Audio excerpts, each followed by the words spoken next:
وَمَا الْحَيَاةُ الدُّنْيَا إِلَّا لَعِبٌ وَلَهْوٌ،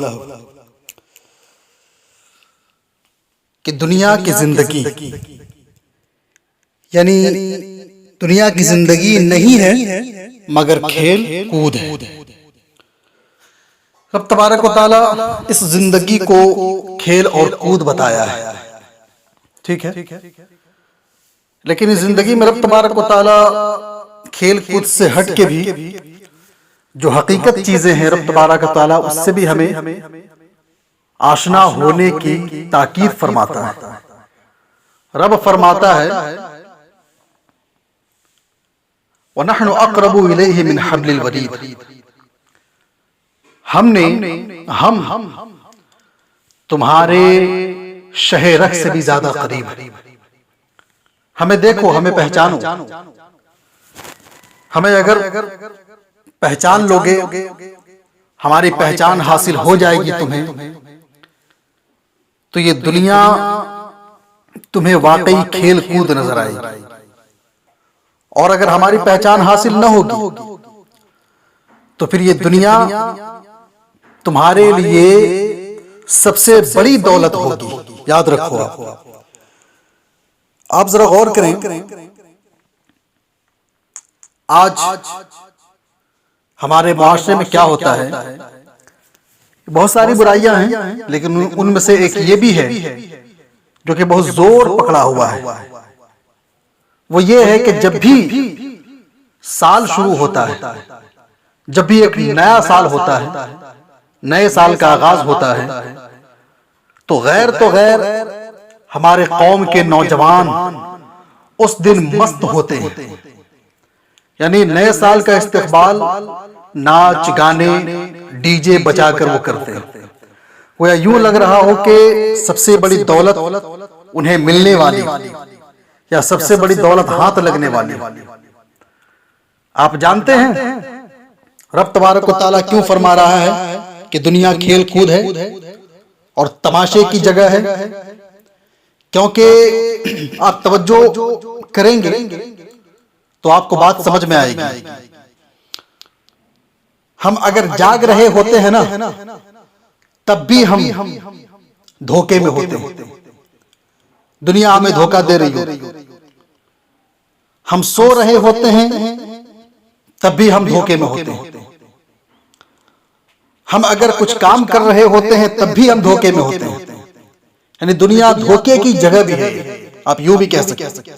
اب سوال کریں گے دنیا دھوکے کی جگہ کس طرح ہے؟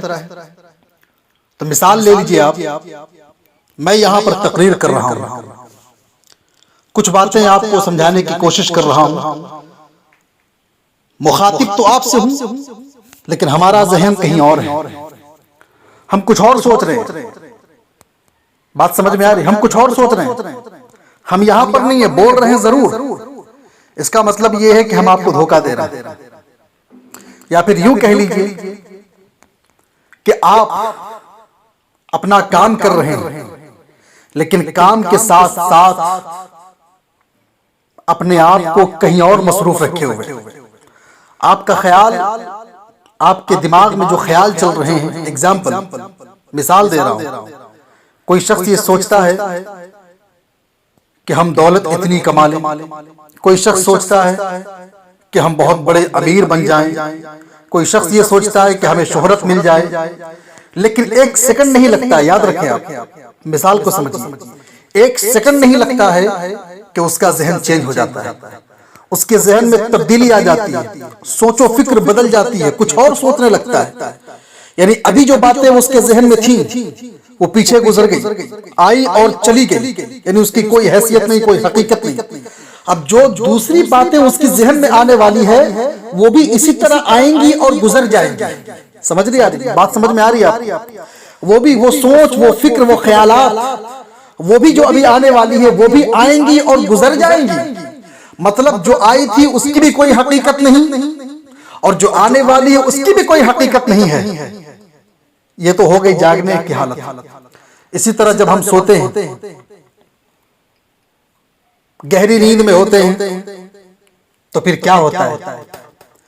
کسی خواب میں ہم چلے جاتے ہیں، مثال کے طور پہ ہم آسمان میں اڑ رہے ہوتے ہیں، ہم ہوائی جہاز پہ سفر کر رہے ہوتے ہیں یا ہمیں کوئی بہت بڑی دولت حاصل ہو جاتی ہے، ہم بہت امیر بن جاتے ہیں، یہ سب خواب کی حالت میں چل رہے ہیں، گہری نیند میں ہیں آپ۔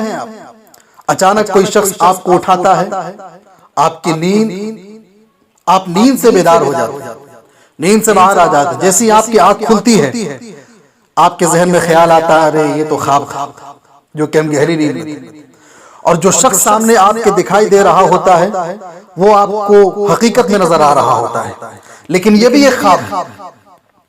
اللہ والوں کے نزدیک یہ بھی ایک دھوکہ ہے، کیونکہ ہم جو جاگتے ہوئے حالت میں دیکھ رہے ہیں، دیکھ تو رہے ہیں لیکن خیال کوئی اور ہے، یہ بھی ایک دھوکہ ہے، یعنی وہ ملنے والی ہے نہیں۔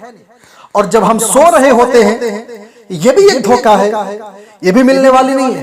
تو پھر جو چیزیں ہمیں ملنے والی نہیں ہیں اس کے بارے میں ہم فکر کیوں کریں؟ جو چیزیں ہمیں ملنے والی نہیں ہیں، جو دھوکہ ہے، جو کھیل کود ہے، اس کے طرف ہم کیوں جائیں؟ ہمیں جانے کی ضرورت نہیں ہے۔ اب آئیے حقیقت کیا ہے۔ پھر یہاں پر رک کر ایک بات عرض کر دینا چاہتا ہوں کہ جو نوجوان یا ہمارے معاشرے کے لوگ، ہمارے قوم کے لوگ نئے سال کا استقبال کرتے ہیں،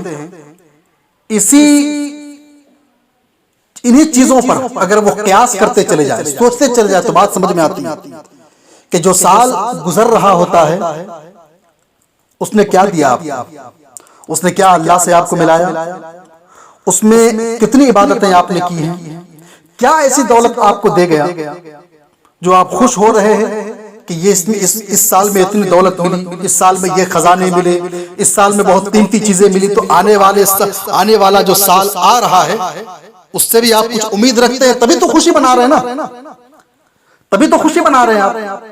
یعنی آپ کو امید ہے کہ آنے والا سال بھی کچھ آپ کو دینے والا ہے، یا کوئی ایسی دولت اس سال میں آپ کو آنے والی ہے جو آپ کی زندگی میں سب سے قیمتی ہو، تو آپ کا دل جواب دے گا نہیں، ہمیں معلوم ہی نہیں کہ کیا ہونے والا۔ آج ہم ہیں، کل چلے جائیں، 2 منٹ کے بعد انتقال ہو جائے۔ اس سال میں آپ زندہ تھے جو گزر گیا، آنے والے سال میں آپ مر جائیں، یا آپ کے گھر میں کوئی حادثہ ہو جائے۔ مطلب یہ ہے کہ نہ آپ کے پیدائش پہ اختیار ہے، نہ آپ خود پیدا ہو سکتے ہیں، اور نہ ہی آپ کے موت پر اختیار ہے، نہ ہی آپ خود سے مر سکتے ہیں۔ پیدا بھی رب تبارک و تعالیٰ کرتا ہے اور موت بھی وہی تعالیٰ کرتا ہے۔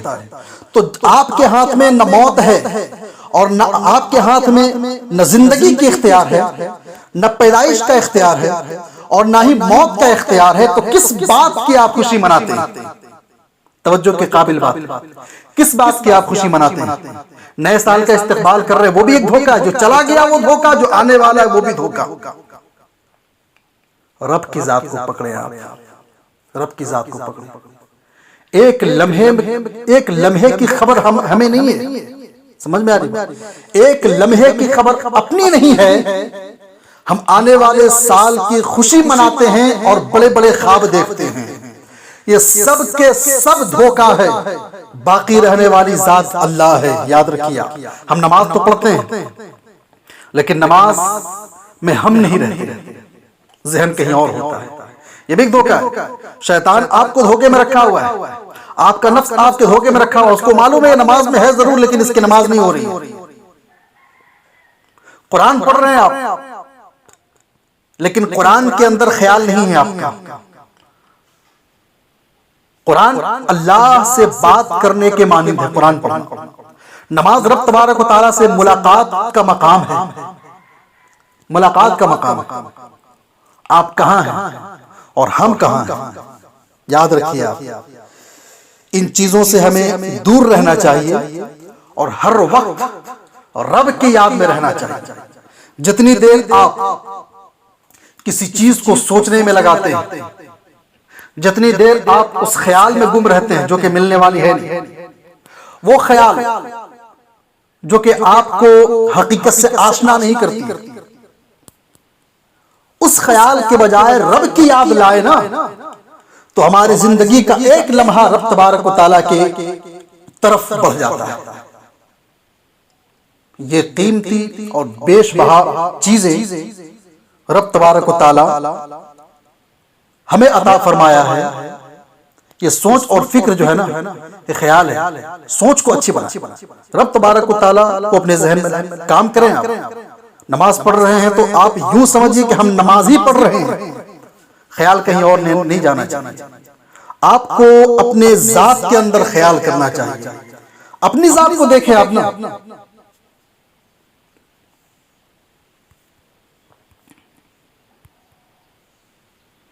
آپ اپنی ذات کو دیکھیں۔ جب آپ اپنی ذات کو دیکھیں گے نا تو آپ کو سمجھ میں آئے گا۔ قرآن پڑھ رہے ہیں آپ، خیال کیجئے کہ ہم قرآن ہی پڑھ رہے ہیں، کہیں اور نہیں جا رہے ہیں۔ قرآن اللہ کی کتاب ہے، اللہ کا فرمان ہے، سمجھے آپ کا جو سانس ہے، یہ سب سے بڑی نعمت اللہ تعالیٰ آپ کو عطا فرمایا ہے۔ آپ کو معلوم ہے ایک بار جو اندر سانس جاتی ہے نا، اس سانس کے بدلے آپ ساری دولت دینے کو تیار ہو جائیں گے۔ یہ سب سے بڑی نعمت اللہ نے آپ کو عطا فرمایا ہے۔ تو پھر رب تبارک و تعالیٰ فرماتا ہے کہ میری یاد میں، رب یہ نہیں کہتا کہ تم کام نہیں کرو، رب یہ نہیں کہتا کہ ماں باپ کی خدمت نہ کرو، رب یہ نہیں کہتا ہے، رب تبارک و تعالیٰ یہ نہیں فرماتا ہے کہ تم بزنس مت کرو، شادی مت کرو، سب کرو جو رب تبارک و تعالیٰ نے فرمایا ہے، سب کرو جو رسول گرامی قدر صلی اللہ علیہ وسلم ارشاد فرماتے ہیں، حدود کے اندر رہ کے سب کام کرو، رب تبارک و تعالیٰ کی یاد کے ساتھ کرو۔ رب تبارک و تعالیٰ اس سے خوش ہوتا ہے، اسے خوشی ملتی ہے۔ آخر میں ایک شعر ہے علامہ اقبال کا، فرماتے ہیں کہ ہر لہجہ ہے مومن کی نئی شان نئی آن، گفتار میں کردار میں اللہ کی برہان۔